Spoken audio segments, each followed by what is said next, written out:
안녕하세요. 커피앤톡입니다. 오늘도 와주셔서 감사드리고요. 바로 사연 읽어보겠습니다. 안녕하세요. 저는 경기도에 살고 있는 40 중반의 여자입니다. 낮에 아이들 학교 가고 나면 사연을 항상 틀어놓고 청소도 하고 집안일을 하는 편인데요. 자주 듣는 이유 중 하나가 세상에 저처럼 시어머니란 존재 때문에 고통받는 분들이 정말 많더라고요.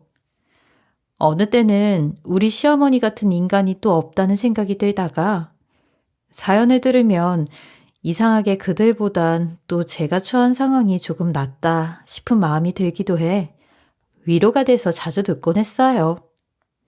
그래서 제 이야기도 제가 그랬던 것처럼 누군가에겐 힘이 되길 바라는 마음으로 적어보려 합니다.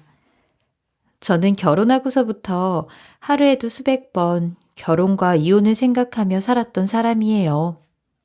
시어머니 전화만 와도 낭떠러지에 서 있는 기분이 들더라고요. 한 발만 가면 당신이 죽거나 내가 죽을 수 있다는 그런 느낌 있잖아요. 매번 끝을 내고 싶다고 생각하면서도 어른이라는 이유로 제가 선택한 일이라는 마음 때문에 그러질 못했어요. 어떤 날은 시어머니 뒷모습만 봐도 머리채를 확 잡아채고 싶은 마음이 들더라니까요. 정말 사람 미워하는 게 이렇게 무서운 일인가 싶기도 했어요. 그러다 그간 겪은 일로 인해 모든 시름을 놓게 됐는데 제 사연으로나마 시원한 기분을 느끼길 바라며 시작해 볼게요. 앞서 말한 끔찍한 저희 시어머니에 대해선 전혀 몰랐던 건 아니에요. 그래서 더 쉽게 물을 수 없었죠. 그때 알았어야 했는데 멋모르고 그냥 남편이 좋다고 결혼을 결심한 제 잘못 같았어요. 저는 20대 초반부터 남자라고는 남편 하나밖에 몰랐어요.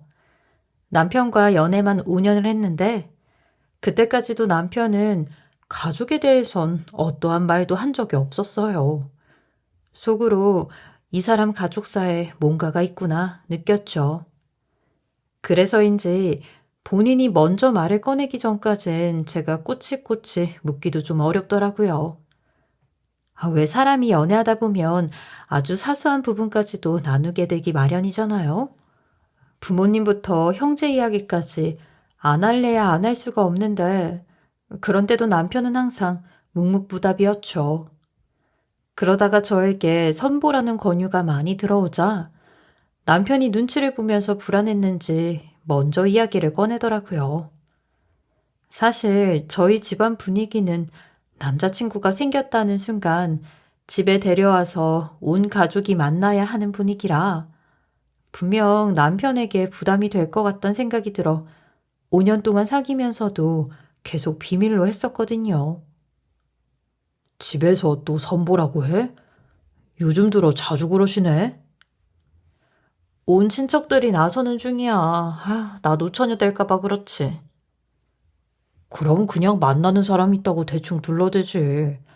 왜 매번 난처하게 그래? 자기도 불편하다고 했잖아. 자기가 우리 집 분위기 몰라서 그래? 누구 한 명 만났다고 하면 내일 당장 와서 인사해야 될걸. 우리 부모님만이 아니고 이모의 고모까지 다 달려와서 보고 갈 거야. 그래, 그렇긴 하지만. 근데 나는 그런 분위기가 되려 더 부럽다. 우리 집에선 솔직히 상상도 안 되거든. 부럽긴 그게 얼마나 스트레스인 줄 모르지? 나 심지어 대학 졸업 때 우리 친척들 30명이 우르르 몰려와서 졸업 축하해준다고 하는데 그게 얼마나 웃겼는지 몰라. 누가 보면 내가 의대라도 졸업하는 줄 알았을 거야. 맞아, 그랬댔잖아.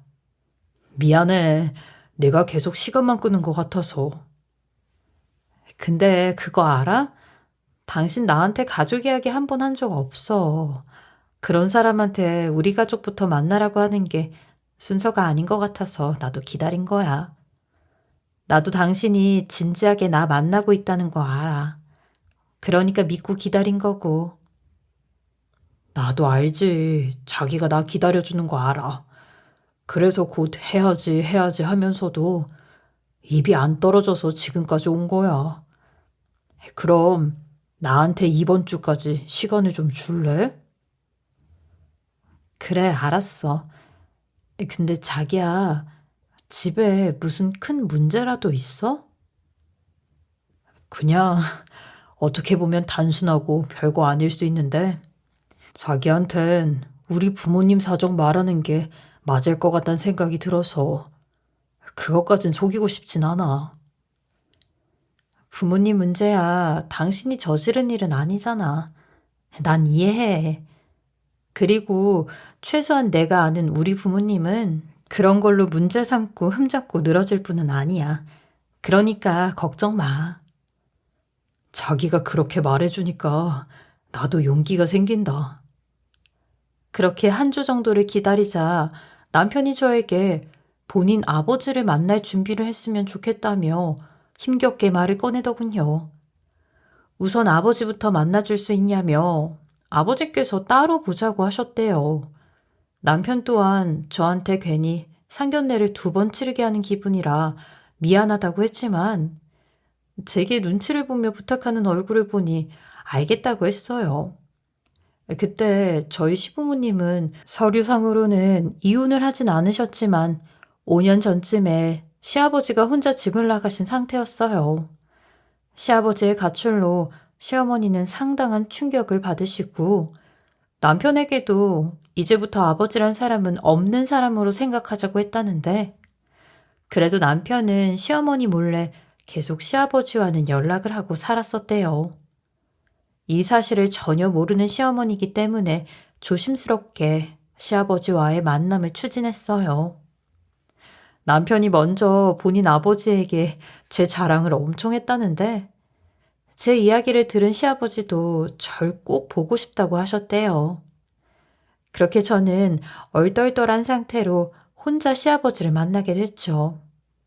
결혼식엔 과연 2분이 같이 오실 순 있나 싶은 우려도 들었지만 일단은 그것보다 우선 상황을 들여보는 게 맞을 것 같다는 생각에 며칠을 고민해서 고른 옷을 차려입고 나갔어요.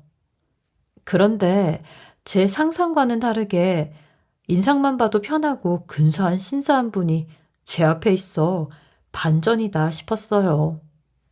시어머니를 피해 산속에 살고 계신다길래 머리랑 수염도 덥수룩하게 길었을 줄 알았는데 전혀 아니었죠. 시아버지는 절 보자마자 반갑다며 손을 먼저 내밀었고 저를 무척이나 보고 싶었다고 하셨어요. 그리고 아주 자연스럽게 대화를 이어갔어요. 종종 이놈한테 전화해서 물어보면 아니 예전 같지 않게 어디도 간다고 그러고 기분이 좋아 보여서 내가 내심 이놈 좋은 사람 만났구나 했어요. 이놈 내 아들이지만 너무 재미없게 사는 놈이거든.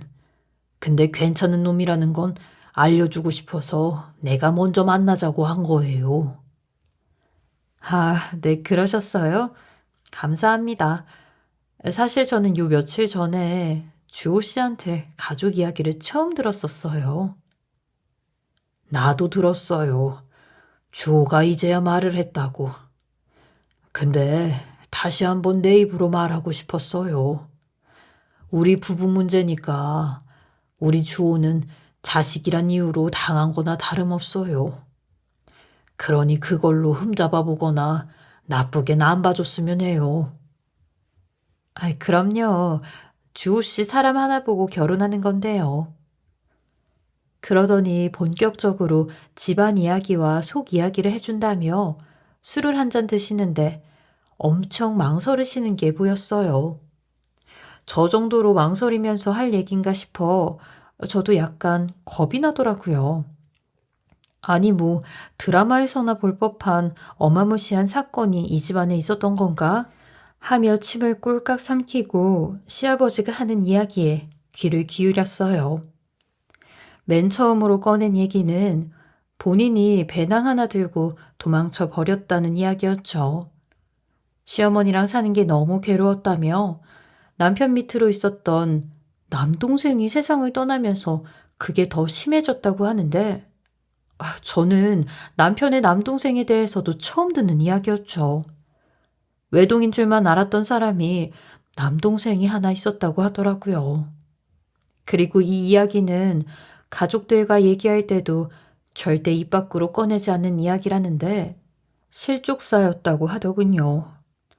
19살이었던 마지막 해에 친구들과 함께 술을 마시다가 새벽에 다리에서 그런 사고가 났었다는데 경찰은 남편의 동생을 실족사라고 하였지만 시아버지랑 남편은 아직도 그게 동생이 스스로 생을 마감했다고 생각한다고 하더라고요.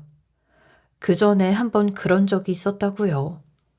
시아버지가 말하길 먼저 간 남편의 동생은 겁도 많고 착한 아이였다는데 그런 결심을 할 정도면 오죽 괴로웠을까.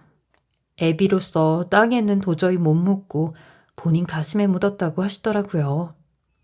아직도 둘째 아들이 죽었다고 생각하기 싫으시다면서요. 그 이야기를 듣는데 시점을 생각해 보니 남편과 만나기 바로 전이더라고요. 어쩐지 남편과는 대학생, 사회초년생 때 만났는데 다른 애들과는 다르게 어딘가 쓸쓸해 보이고 아무랑도 섞이지 않던 그 이유가 이런 큰 슬픔이 있었다는 걸 알게 됐어요. 시아버지는 눈에 눈물이 가득 고여선 술을 한 잔 넘기는데 그 모습이 너무 애잔하게 느껴졌어요. 그래서 주호가 걔가 결혼 이야기를 쉽게 못 꺼냈을 거예요. 동생 때문에요? 결혼이랑 무슨 관련이 있었나요? 주호 동생이 그렇게 된 게 결혼 허락받다가 그렇게 된 거예요. 19살 때 같은 학교 선배였던 20살짜리 여자랑 사귀고 있었는데 그 여자가 임신을 했다고 했거든요. 그래서 결혼을 해야 된다고 했는데 지 엄마가 반대를 심하게 하는 바람에 반대하면 차라리 사라지는 게 낫다고 여러 번 그런 시도를 했었어요. 죄송해요. 저는 그런 사연이 있는 줄 몰랐습니다. 죄송하긴. 그래서 주호가 그게 매번 걸렸을 거예요. 우리는 생각이 안 날 수 없으니까. 그래서 차마 말을 못한 거 아닐까 싶어요. 결혼할 나이가 이렇게 찼는데도 결혼 얘기 못 꺼냈던 건 내가 대신 사과할게요. 주호 하람 씨를 많이 좋아하는데 괴로워서 그랬을 거예요. 그 얘기를 듣는데 저도 모르게 침묵이 되더라고요. 가뜩이나 남편과 동생이 참 사이가 좋았대요. 형제끼리는 매일같이 싸우고 투닥거린다고 하는데 남편 형제는 어릴 때부터 둘이 우애가 좋아서 제일 좋은 친구이자 형제였다고. 그래서 충격이 더 컸을 거라고 했죠. 그러면서 시아버지는 아직도 시어머니라는 사람을 용서하지 못한다고 해요. 시아버지는 죽이 되든 밥이 되든 살림집 하나 차려주고 둘이 살게 하자고 했다는데 시어머니가 자기 아들 앞길을 망치기는 둘 수 없다고 단식 투쟁까지 하셨다니까요. 그러면서 제게 한 가지 조언을 한다는데 결혼을 해서도 시어머니랑은 거리를 두고 살라고 하셨어요.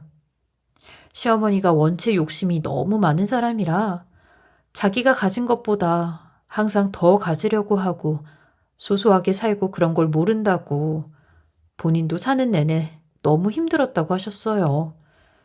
채워지지 않는 독에 계속 물을 붓는 심정이었다면서요.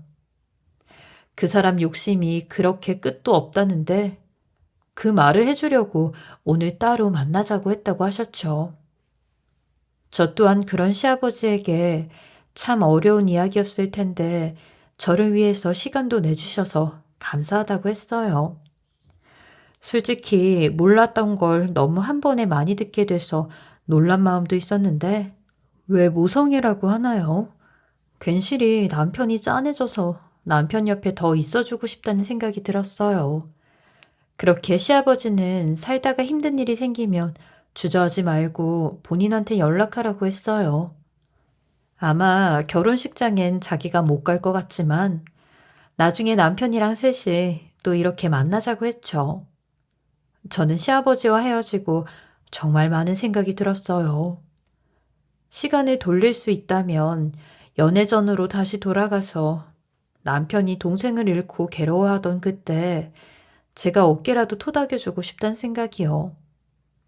워낙 감정 표현도 일절 안 하는 사람이라 그 사건이 얼마나 괴롭고 힘들었으면 여태 가족이 없는 사람처럼 외롭게 버텼을까 싶었거든요. 이런 이유로 결혼을 반대한다면 더 큰 상처가 될 것 같다는 생각에 저는 가족들에게 선포하듯 먼저 이야기를 꺼냈어요.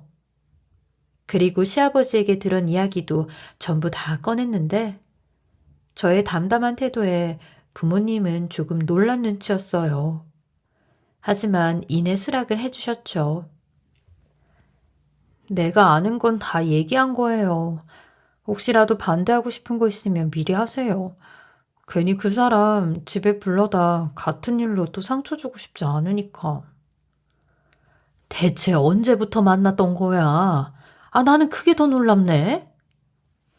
엄마가 나 만나면 곧장 결혼 서두를 것 같아서 말도 못했지.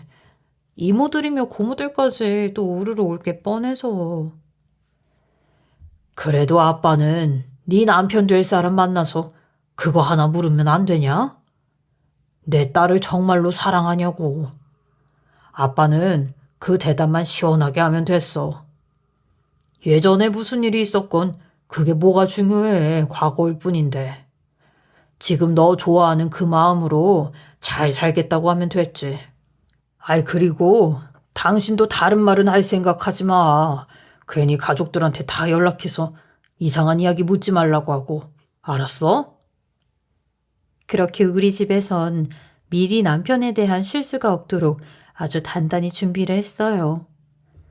다행히 남편을 본 부모님은 착실하게 살아온 게 얼굴에 다 보인다며 부모님 나이 정도가 되면 사람 얼굴에 인생이 보인다고 하였어요. 그리고 먼저 떠난 시동생 이야기도 제게 다 들었다며 시동생의 목까지 열심히 살라고 조언도 해주셨죠. 남편은 그제서야 마음을 놓으며 밥을 한 숟가락 뜨는데 저희 엄마가 워낙 정이 많아 시동생의 기일을 묻더라고요. 앞으로는 우리도 달력에 표시해놓고 같이 기린다고요. 가족인데 어떻게 모른 척하고 넘어가냐면서요. 솔직히 엄마의 말이 신뢰가 아닐까 싶었는데 그 말을 듣던 남편은 울컥하는 표정을 지으며 감사하다는 말을 연신하더라고요. 저는 그런 남편 손을 꽉 잡으며 앞으로 어떤 힘든 일이든 같이 이겨내보자고 마음으로 얘기를 전했어요. 그리고 우리에게 제일 어렵게 느껴졌던 사안, 시어머니를 만나게 됐죠. 시아버지가 제게 했던 이야기도 있고 해서 긴장을 너무 많이 했는데 예상외로 시댁에선 결혼이란 자체에 이미 상처가 있어서 그런지 시어머니는 저를 보고도 별 말씀이 없었어요. 세상에, 5년, 6년을 만났다고? 그렇게 오래 만났다면 얼른 결혼해야지. 니들 나이를 생각해라. 지금까지도 시집장가 안 가는 거 아주 불효야, 불효. 아무렇지도 않게 1초 만에 승낙하시는 시어머니를 보면서 이제 아들 잃기 두려운 마음에 누구든 받아들이기로 결심했다고 생각하고 저도 감사한 마음을 표현했어요. 승낙해 주셔서 감사합니다, 어머님. 저희 잘 살겠습니다. 그래, 뭐 나이도 찼는데 얼른 준비해서 같이 살아. 얘가 나한테 말을 안 해서 그렇지? 어디 쓴 것도 없어서 집 하나 살 돈은 있을 거야. 나는 남편이 도망을 가버려서 뭘 딱히 도와줄 수가 없네. 돈 한 푼 없는 신세야, 난. 그럼요. 당연히 저희 힘으로 살아야죠. 걱정 마세요. 그렇게 결혼하고 남편이 평생을 모은 돈과 제가 대출받은 돈으로 자그마한 아파트를 얻어 우리의 새로운 인생을 시작했어요. 그런데 문제는 결혼 후부터 시어머니의 이상한 부분이 서서히 드러나기 시작하더군요. 아, 나 3번 원만 보내줄 수 있니? 지금 바로 내가 아주 급한 일이 생겨서 그런다. 아, 빨리 보내. 네, 어머님? 아니, 무슨 일이신데 그러세요? 내라니, 너 못 들은 척 한 거야? 시애미한테 그깟 3만 원 보내기 싫어서? 아, 내가 모레 들어오는 돈 있으니까 바로 갚을게. 30도 아니고 3만 원인데 그게 없어? 아, 아니요, 알겠습니다, 어머님. 지금 보내놓을게요. 시어머니는 마침 아껴놓은 돈처럼 아무렇지도 않게 말을 하더군요.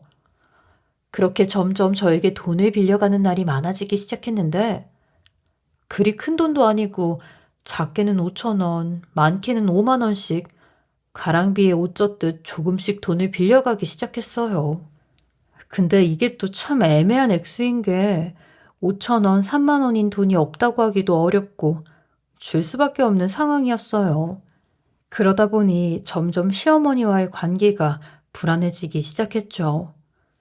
그때 처음 시아버지가 말씀하셨던 거리를 두는 게 필요한 시점이 왔다고 느껴 또 시어머니가 돈을 빌려달라고 연락이 오면 단호하게 대처해야겠다 싶었어요. 분명 남편이 시모에게 용돈을 따로 드린다고 했는데 그 돈을 받으면서도 일주일에 몇 번씩 한 달로 치면 20번이 넘게 돈을 더 빌려갔으니 시어머니 전화가 무슨 빚 독촉처럼 느껴져 괴롭더라고요. 나 20만 원만 싸줘라. 다음 주에 바로 갚을게. 지금 돈 20만 원이 없어서 강원도에서 무슨 낙오자처럼 이러고 있다. 아니, 어머님, 강원도에는 왜 무슨 일이세요? 그건 그렇다 치고요. 어머님 벌써 이번 달도 돈 빌리셨는데 저번 달에만 어머님 이렇게 빌려간 돈이 몇백이나 돼요. 저희 둘이서 대출 갚고 그러는 것도 있는데 주호 씨가 용돈도 드리잖아요. 그 돈 쓰시면 되는데 어디에 이렇게 필요한 거예요? 대체 무슨 일 있으세요? 강원도 왔는데 돈 떨어져서 낙오됐다고. 내가 증거 사진 보내줘? 그리고 이 싸가지야. 넌 남편이 있잖아, 난 없고. 그러니까 당연히 나 혼자 사는 게 빡세지. 잔말 말고 빨리 보내. 어머님, 그러니까 저희가 용돈을 드리는 거잖아요. 그거 부족해. 턱도 없다고. 그리고 말이 나와서 말인데 내가 기껏 키워둔 아들내미 네가 가로채 갔잖아. 그래서 내가 보상을 좀 받겠다는데 왜 지랄이니? 그런 이유가 어딨어요, 어머님. 그리고 계속 이렇게 돈 관계로 어머님이랑 불편해지는 거 저도 싫어서 그래요. 돈 문제는 가까운 관계일수록 조심해야 하잖아요. 그럼 가족한테 빌리지 내가 누구한테 빌려? 내가 여기 남자들한테 몸으로 구걸이라도 해야 속이 풀려? 어머님, 그런 말이 아니잖아요. 돈이 없으시면 여행을 안 가시면 되고, 그리고 왜 또 매번 돈을 빌릴 생각부터 하세요? 남한테 손 벌려서 빚더미에라도 앉으면 그 돈 결국 니네 둘이 다 갚아야 돼. 내가 일부러 니들 피해 안 주려고 이렇게 애를 쓰고 있는 거 몰라? 이런 내가 눈물겹지도 않냐? 과부처럼 사는데? 너 혼자 내 아들 가로채놓고? 저랑 남편도 둘이서 한 달에 200을 안 써요. 아껴 쓰고 애쓰고 지낸다고요, 어머님. 저희도 너무 힘들어요, 정말. 이제 아이도 낳고 키워야 되는데 이해 좀 해주세요.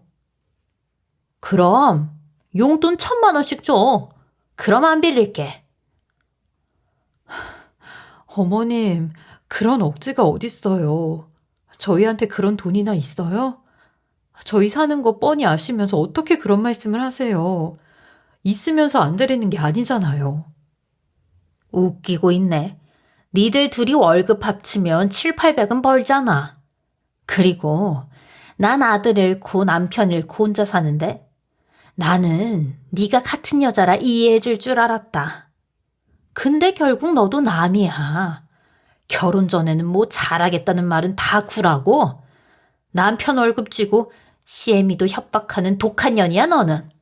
내 아들이 해간 아파트까지 독식하고 있는 이 싸가지야. 분명 저도 돈을 보탠 걸 알면서도 자기 아들이 다 돈을 보탰다고 하는 시어머니였어요. 그러더니만 이왕 말이 나왔으니 한마디 더 한다며 제가 자기 가족을 이용했다고 하는 겁니다. 본인 가족 상처 이용해서 아무 조건도 없이 들어와서 누리고 살고 있는 거라고요. 그것만 아니었음 벌써 저희 집 등기부 등본부터 제 졸업 서류 하나하나까지 다 확인했을 거라고 하는데 그런 거 하나 없이 오냐오냐 해줬더니 자기를 이딴 식으로 푸대접한다며 난리를 치셨어요. 저는 더 이상 얘기해봤자 계속 반복되는 이야기일 뿐이니 남편에게 물어보고 드리겠다고 했어요. 그러니 남편 말에는 펄쩍 뛰며 부모랑 자식 사이를 이간질해서 하나 남은 놈까지 갈라놓으려고 한다며 혼자 욕이란 욕은 다 하고 그냥 끊어버리셨죠. 자기 아들 얘기를 하니 잠잠해진 듯 하더군요. 그런데 바로 다음 날 경악할 사건이 하나 터지고 말았어요. 지금은 제가 애들 키우느라 회사를 안 다니는데 그때는 회사를 다니고 있을 때라 회사에 출근을 한 상태였어요. 당연히 저희 부부가 집을 비운 걸 안 시어머니가 저희 집 앞에 왔다며 전화가 왔더라고요. 이 시간에는 다 나가고 없다는 걸 뻔히 알면서 찾아온 건 분명 이유가 있다는 생각이 들어 의심을 하고 있긴 했는데 시어머니는 어제 소리 높여 통화한 사람이라고 느껴지지 않을 정도로 너무나 밝은 목소리로 저하고 오해도 풀고 돈도 갚고 사과도 하고 싶다며 일찌감치 강원도에서 바로 저희 집으로 오느라 전화도 한 통 없이 왔다고 하는 겁니다. 아유, 내 정신이 이렇다. 오늘이 토요일인 줄 알고 니들이 있을 줄 알고 왔는데 금요일이지 뭐야. 사과도 할 겸 너 좋아하는 장아찌 주려고 강원도에서 두릅 장아찌도 사왔는데 이거 무거워서 니네 집에 두고 가야 될 것 같은데 내가 또 올 순 없잖냐. 번거로우니까 비번 알려주면 두고 갈게. 어머님, 그럼 주호 씨한테 한번 전화해 보시겠어요? 주호 씨 오늘 영업 나간다고 하던데 혹시 집 근처면. 일하고 있는 우리 아들내미 또 뭐하러 불러들여. 그냥 비번 알려줘. 안 그럼 나 니네 올 때까지 밖에서 기다리마. 어머님 어떻게 그 시간까지 기다리세요. 그럼 제가 비밀번호 문자로 보내드릴게요. 그래 알았어. 나 너하고 오해 풀고 싶어서 온 거였어. 시어머니가 저희 집에 혼자 들어가는 생각만으로도 괜히 불안했지만 무슨 일이 생기겠나 싶었어요. 그런데 저보다 빨리 퇴근을 한 남편에게 불이 나게 전화가 와선 집에 도둑이 들었다며 당장 경찰에 신고를 해야겠다고 하는 겁니다. 그 말을 듣곤 아차 싶었죠. 남편 말이 제가 회사에서 승진 선물로 받은 금 10돈이랑 엄마한테 받은 금반지, 금목걸이 세트들, 그리고 남편이 집에 둔 현금까지 전부 다 사라졌다는데 망치를 한 대 맞은 것처럼 머리 전체가 얼얼하더라고요. 시모는 저희 집에서 볼일을 다 보고 나가면서까지 제게 집을 깨끗하게 해놓고 산다며 글씨 점검을 해도 이렇게 완벽할 수가 없다고 만점짜리 며느리라고 했는데 끝까지 꼬리 9개 달린 구미호짓을 하고 갔구나 싶었죠. 저는 남편에게도 시모가 훔쳐간 거라고 말을 했고 당장 연락을 해보라고 했어요. 그런데 역시나 전화기는 꺼져 있더라고요. 그래서 바로 시모의 집을 쳐들어갔는데 절도까지 한 도둑이 집에 있을 리가 없었죠. 그렇게 남편이 어떻게 시모 아는 사람에게 연락을 해 나흘 뒤 간신히 시모와 연락이 닿았는데 또 똑같은 얘기를 반복하더라고요.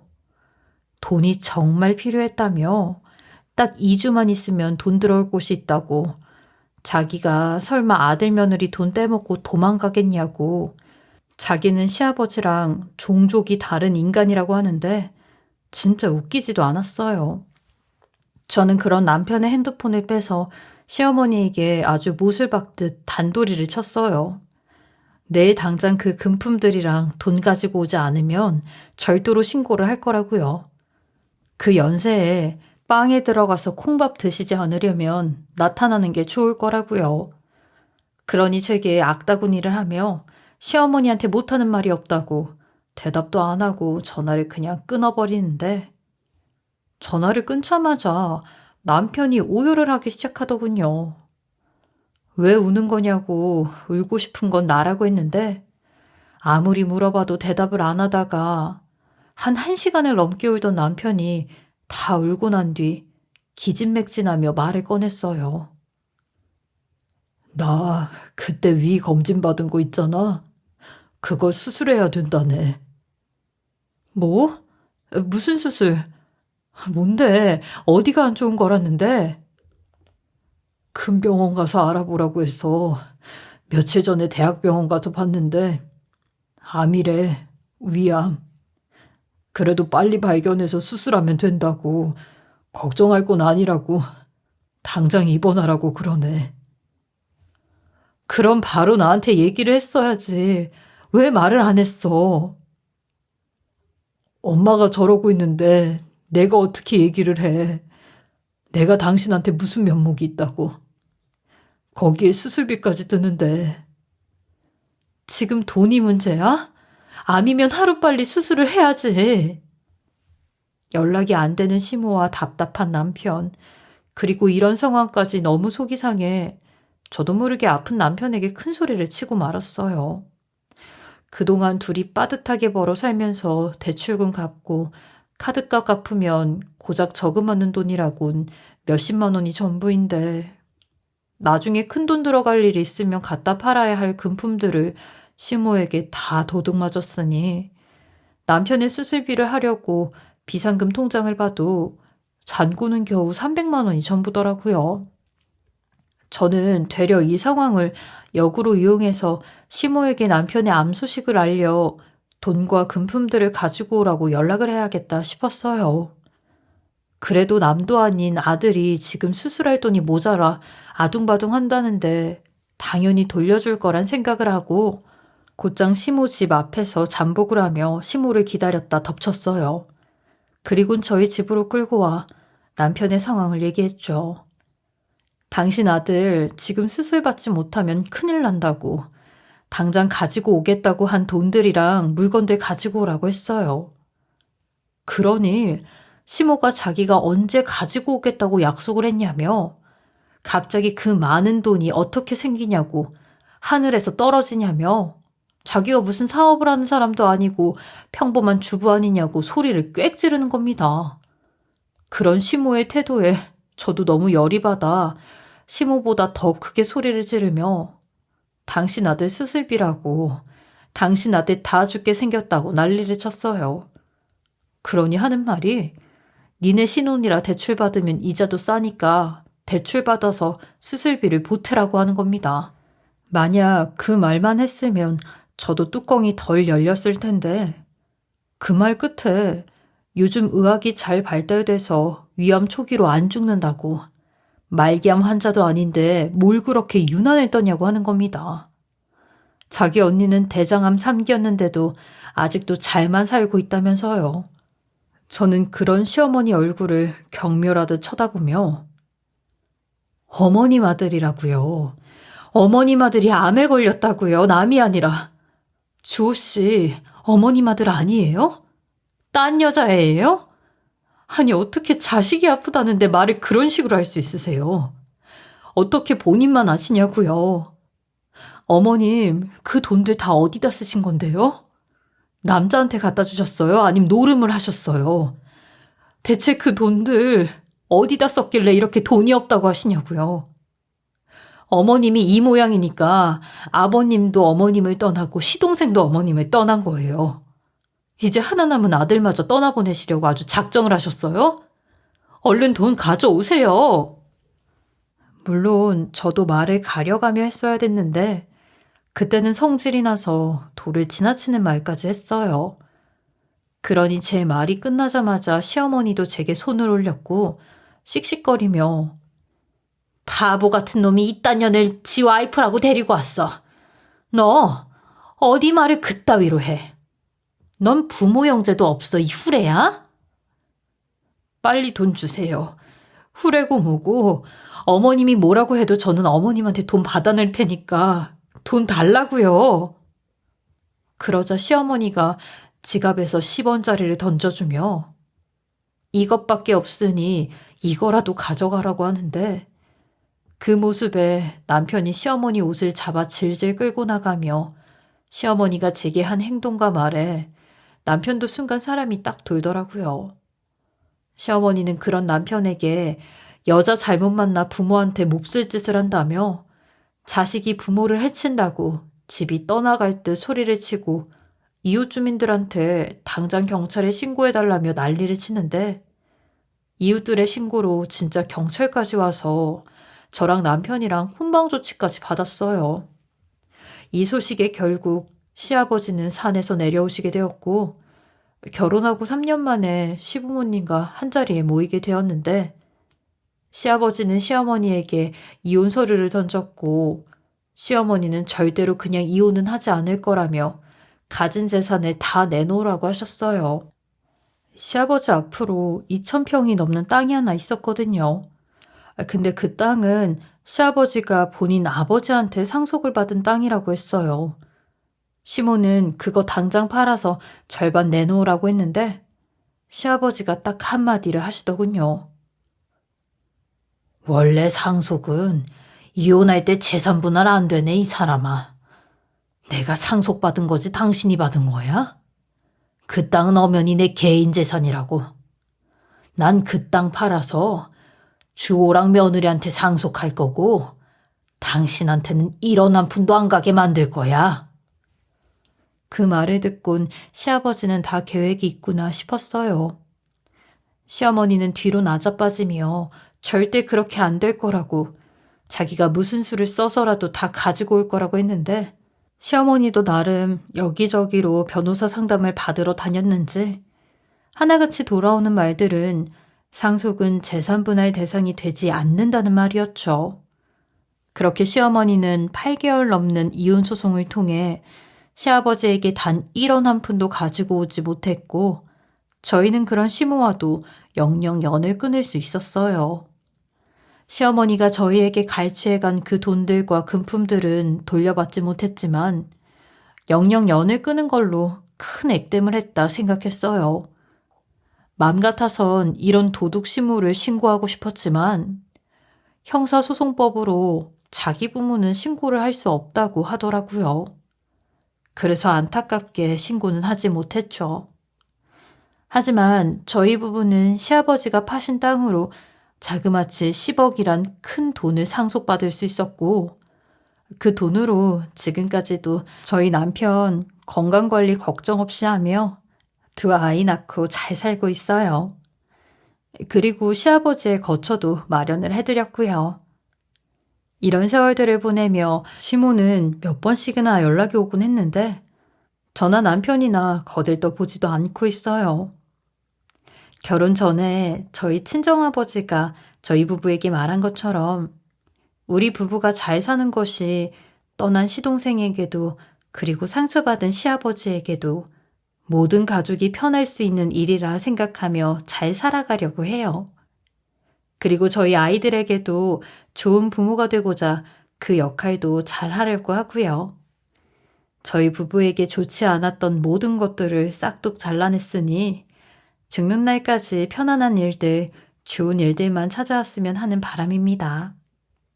여러분들도 항상 건강 조심하시고 행복만 가득하시길 바랍니다.